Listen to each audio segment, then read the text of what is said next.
नमस्कार दोस्तों, मैं हिम्मत सेठ एक बार फिर आपके सामने उपस्थित हूँ एक नए विषय को लेकर। दोस्तों, हम महावीर समता संदेश यूट्यूब चैनल से बोल रहे हैं और आपका बहुत बहुत स्वागत है इस यूट्यूब चैनल। दोस्तों, आज भास्कर में एक खबर छपी है कि तमिलनाडु के 23 इंजीनियरिंग कॉलेज ऐसे हैं जिसमें एक भी एडमिशन नहीं हुआ। बहुत चौंकाने वाली खबर है। और 167 कॉलेज में क्षमता का केवल 10% से भी कम सीटें भरी गई है। दूसरी तरफ छात्रों की पहली पसंद एस CSE व ECE में भी 29,000 एडमिशन कुल हुए हैं। दोस्तों, तमिलनाडु की खबर। और 1 लाख सीटें खाली है। ये तमिलनाडु खबर उदाहरण है पूरी इंजीनियरिंग कॉलेज का। पूरे देश में यही स्थिति है, इससे भी ज्यादा खराब स्थिति है। तमिलनाडु में तो फिर भी कुछ अच्छे कॉलेजेस भी हैं और IIT और ट्रिपल IT और ये भी हैं। बहुत सी जगह तो ये नहीं है। वहाँ कितनी हालत खराब हो रही होगी, आप समझ सकते हैं। दोस्तों, पूरी बात करें उसके पहले मैं ये अपील करना चाहता हूं कि अगर आपने अभी तक भी हमारे YouTube चैनल महावीर समता संदेश को सब्सक्राइब न किया है तो सब्सक्राइब कर लें। बेल आइकन दबाना न भूलें। और अगर वीडियो अच्छे लग रहे हैं तो लाइक करें, फॉरवर्ड करें, और लोगों को भेजें, अपने मित्रों और परिजनों को भेजें, सोशल ग्रुप्स में डालें, कमेंट बॉक्स में जाएं, कमेंट लिखें, सुझाव दें। आपके कमेंट और सुझाव हमें और बेहतर करने की ओर अग्रसर करेंगे। दोस्तों, पूरे देश की स्थिति ऐसी ही है। मैं ये कह रहा था कि राज्यसभा में शिक्षा मंत्रालय ने बताया था 2017-18 में AICTE के अप्रूव्ड इंजीनियरिंग कॉलेज के 14.66 लाख 14,66,000 सीटों में से 7,72,22,000 सीटें खाली थी, लगभग आधी। और 2021-22 में जब इंजीनियरिंग कॉलेज कम कर दिए, सीटें कम कर दी, तब 12,53,000 सीटें में से 4,21,000 सीटें खाली। अब 2025-26 में AICTE ने 58 कॉलेज और बंद कर दिए। उनमें 3 कॉलेज ऐसे हैं जो सरकारी अनुदान से चलते हैं, बाकी सारे कॉलेज प्राइवेट है। और प्राइवेट कॉलेज का बंद हो जाना, जहाँ आप सब ये कहते हैं गुणवत्ता युक्त शिक्षा मिलती है निजी कॉलेजेस में, तो वहाँ वो कॉलेज बंद हो रहे हैं। 950 से अधिक पाठ्यक्रम बंद कर दिए। इनमें सिर्फ 3 संस्थान सरकारी थे, सरकारी सहायता प्राप्त थे वो भी, और बाकी सब निजी कॉलेज। कभी इंजीनियरिंग में प्रवेश गौरव की बात होती थी। किसी का एडमिशन हो जाता था इंजीनियरिंग में तो समझते थे कि वाह, बहुत बड़ा काम हो गया, ये तो बहुत बड़ा आदमी हो गया है। उसमें अब सीटें खाली पड़ी है। दोस्तों, बड़ा सवाल ये है कि ऐसा क्यों हुआ, क्या हुआ कि सीटें खाली रह रही है इंजीनियरिंग में? डिमांड नहीं है, लोग आ नहीं रहे हैं, क्या चक्कर? मांग से ज्यादा इंजीनियरिंग कॉलेज खोल दिए गए। बच्चों को डिग्री करने के बाद भी नौकरी नहीं मिलती। हालत इतने खराब है कि इंजीनियरिंग की डिग्री करने के बाद भी चपरासी के लिए आवेदन करना पड़ता है। और वहाँ एडमिशन, मतलब इंजीनियरिंग की डिग्री हाथ में लिए चपरासी बन। और ये इसलिए भी है कि बहुत सारे कॉलेजेस ऐसे हैं जहाँ इंफ्रास्ट्रक्चर है ही नहीं। लाइब्रेरी नहीं है, लेबोरेटरी नहीं है, वर्कशॉप नहीं है, टीचर्स नहीं है पढ़ाने के लिए अच्छे। तो वहां से कैसे अच्छे गुणवत्ता युक्त इंजीनियर निकल सकते हैं? तो ऐसे इंजीनियरों को फिर चपरासी बनना पड़ेगा। कुछ अच्छे इंजीनियरिंग कॉलेज हैं, लेकिन कुछ लोगों का इंजीनियरिंग कॉलेज खोलने का उद्देश्य ही अच्छे इंजीनियर बनाना नहीं था। उनका उद्देश्य केवल पैसे कमाना था, और उन्होंने डिग्रियां बेचने का काम किया। AICTE ने बिना ये जांच किए कि कितने अभियंता चाहिएंगे, कॉलेज खोलने की स्वीकृति दे दी। अब स्थिति विस्फोटक हो गई है। कॉलेज बंद किए जा रहे हैं। इन कॉलेजों से लोगों को इंजीनियरिंग डिग्री तो मिल जाती है, लेकिन ज्ञान व कौशल नहीं मिलता। बिना ज्ञान और कौशल के नौकरी नहीं मिलती। तेलंगाना इसका अच्छा उदाहरण है। 2026 में दूसरे चरण के बाद 14,257 इंजीनियरिंग की सीटें खाली थी। 8,118 एससीई और आईटी जैसे जुड़ी शाखाओं को की सीटें भी खाली थी। ये इंजीनियरिंग शिक्षा के व्यवसायीकरण का परिणाम है।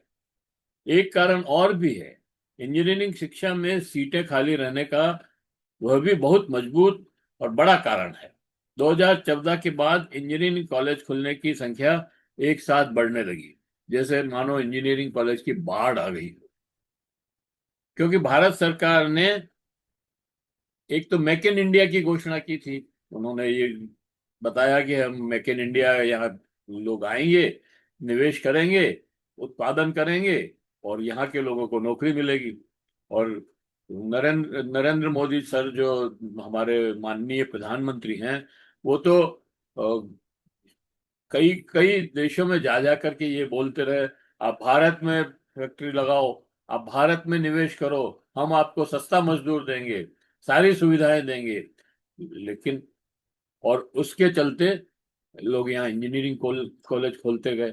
इतना ही नहीं, भारत सरकार ने उत्पादन और विनिर्माण क्षेत्र की जीडीपी में हिस्सा 18% से बढ़ाकर 25% की घोषणा की कि हम ऐसे इतना विकास करेंगे, इतनी फैक्ट्रियां खोलेंगे, इतना उत्पादन करेंगे कि हमारे जीडीपी में जो आज 18% हिस्सा है जीडीपी का, वो 25% विनिर्माण से आएगा, उत्पादन से आएगा। तो इसलिए भी लोगों ने इंजीनियरिंग कॉलेज खोले कि भाई इतनी अगर निर्माण उत्पादन होगा तो इंजीनियर तो चाहिएंगे ही फैक्ट्री में। लेकिन इन घोषणाओं के साथ उनके विस्तार की योजना नहीं बनाई। मेक इन इंडिया में विदेशी निवेश आना तो आशा के अनुरूप नहीं आया और औद्योगिक क्षमताएं नहीं बढ़ी। इंजीनियरिंग शिक्षा का विस्तार आरंभ हो गया। भारत सरकार की योजनाओं में कोई सामंजस्य नहीं है। इधर तो आपने घोषणा कर दी कि हम 25% जीडीपी कर देंगे और मेक इन इंडिया की घोषणा कर दी, इधर आपने उत्पादन बढ़ाने की घोषणा कर दी, लेकिन उसकी योजनाएं नहीं बनाई। और दूसरी तरफ आपने 2016 में नोटबंदी लागू कर दी। नोटबंदी की घोषणा करने से इसका हमारी अर्थव्यवस्था पर बहुत बुरा असर पड़ा, क्योंकि एमएसएमई क्षेत्र लगभग ठप हो गया। सारा ही उत्पादन बंद हो गया था करीब करीब, चाहे एमएसएमई हो, चाहे बड़े उद्योग हो, चाहे रेडी पटरी वाले हों, सबका काम बंद हो गया। और उससे क्या हुआ, मजदूर जो है अपने घर जाने लग गए। हजार हजार किलोमीटर, 1500 1200 किलोमीटर पैदल चल चल करके घर चले गए, गांव चले गए। तो सारा काम ठप हो गया और काम ठप होने से उत्पादन रुक गया। उत्पादन रुक गया तो विदेशी निवेश पर भी ब्रेक लग गया। वैसे वो तो आ ही नहीं रहा था, वैसे भी बहुत कम था, लेकिन जो आ रहा था वो भी रुक गया। और जीडीपी जो है 2-3% कम से कम भी गिर गया। तो 6-7% जीडीपी जो था वो 4-5% पे आ गया। बल्कि अर्थशास्त्री अरुण कुमार की माने तो उस समय 2%, 1% जीडीपी रह गया था। तो ऐसे में सारी गतिविधियां बंद हो गई, अर्थव्यवस्था रुक गई। और इसमें जलती आग में घी डालने का काम जो है, उस समय कोरोना आ गया और कोरोना से फिर हमारे पर बहुत ज्यादा असर पड़ा। और आज हालत ये है कि हम 25% जीडीपी का 25% हम निर्माण क्षेत्र से या उत्पादन क्षेत्र से लाना चाहते थे, वहां 13% रह गया और उससे भी कम हो गया।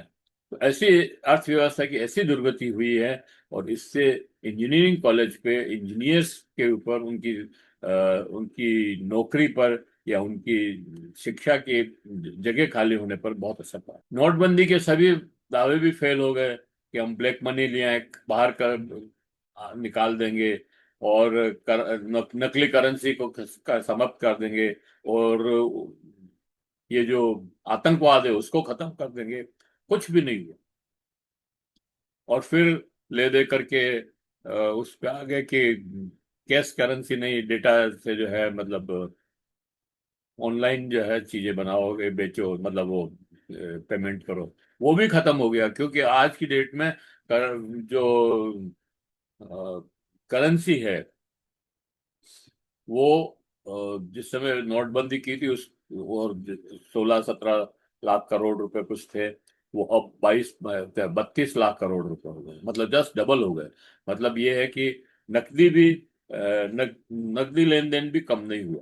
तो नोटबंदी के सारे प्रयोग फेल हुए, सारे उद्देश्य खत्म, फेल हुए। और इंजीनियरिंग के ऊपर जो असर पड़ा, उत्पादन पर जो असर पड़ा, विनिर्माण पर जो असर पड़ा, उनका उस ये हुआ कि मेक इन इंडिया का शेयर पिचक गया, उसमें कुछ आया ही नहीं। और सबसे बुरा असर इंजीनियरिंग शिक्षा पर पड़ा, और उसकी एक झलक तमिलनाडु के इंजीनियरिंग कॉलेज में दिखाई देती है।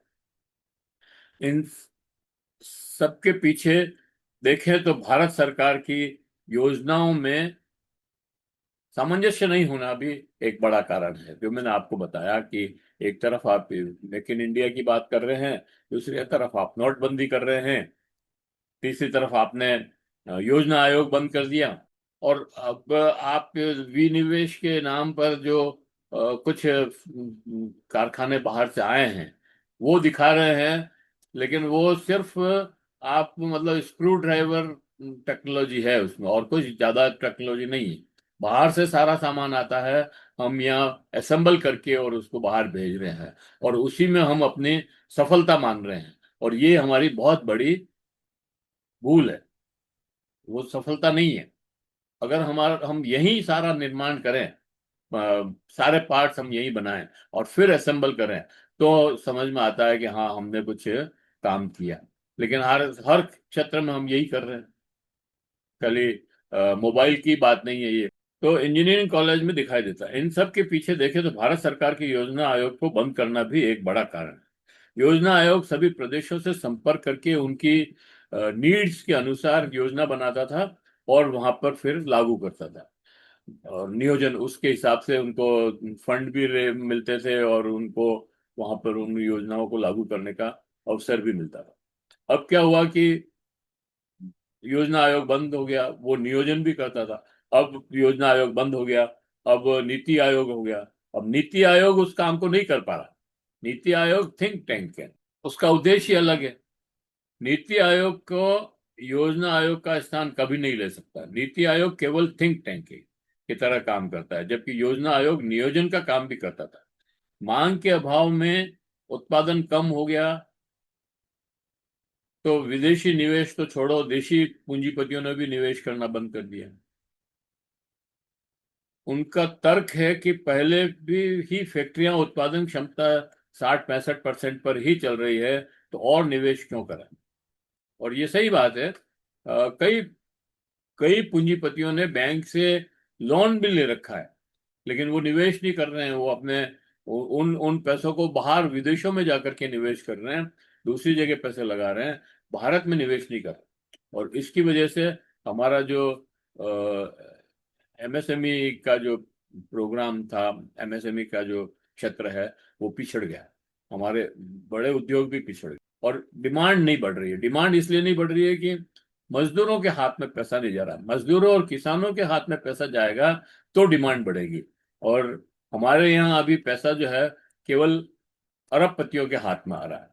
200-250 अरबपति हैं देश के अंदर, जो बन गए हैं, अब पहले 150 ही थे।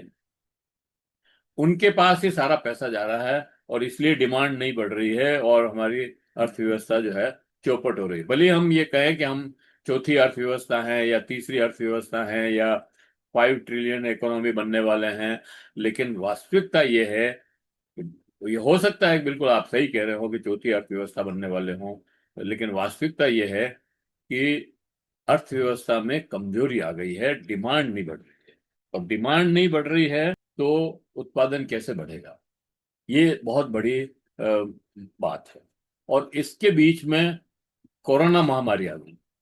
कोरोना महामारी ने भी हमारे सारे काम को चौपट कर दिया, और केवल कृषि क्षेत्र ही जो है उस समय हमारी इकोनॉमी को सपोर्ट कर रहा था, बाकी उद्योग सारे बंद हो गए थे। और मजदूर जो है एक एक हजार 1,500 किलोमीटर चल करके पैदल और वहां से जा रहे थे। घर गए, घर से वापस नहीं लौटे, कुछ लौटे भी हैं। अब इंजीनियरिंग शिक्षा पर इन सब का प्रभाव पड़ना, मेक इन इंडिया एक नारा बनकर रह गया, क्योंकि हमने औद्योगिक पुनर्गठन नहीं किया। हमें उद्योग, एमएसएमई, तकनीक, कौशल, अनुसंधान, निर्माण और रोजगार, इन सब की दीर्घकालीन योजना बनानी चाहिए थी। वो योजना आयोग के अभाव में हम नहीं बना सकते। इंजीनियर तो हमने पैदा किए, लेकिन हमारी अर्थव्यवस्था उस गति से नहीं बढ़ी, और यही समस्या बन गई। अब सरकार ने फिर नेशनल मैन्युफैक्चरिंग मिशन की घोषणा की है, जिसमें बाकायदा education, road map, governance, monitoring, भविष्य, वर्क फोर्स, एसएमए, एमएसएमई, तकनीक और क्वालिटी, इन सब प्राथमिकताओं को रखा है। और अब देखना है कि ये कैसे काम करता है। तो दोस्तों, ये वीडियो आपको कैसा लगा, हमें कमेंट बॉक्स में बताएं। और अगर आपने अभी तक भी हमारी यूट्यूब चैनल महावीर समता संदेश को सब्सक्राइब न किया है तो सब्सक्राइब कर दें, बेल आइकन दबाना न भूलें। और अगर वीडियो अच्छे लग रहे हो तो लाइक करें, फॉरवर्ड करें और लोगों को भेजें। और कमेंट बॉक्स में जाएं, कमेंट लिखें, सुझाव दें। आपके कमेंट और सुझाव हमें और बेहतर करने की ओर अग्रसर करें। जय हिंद, जय भारत।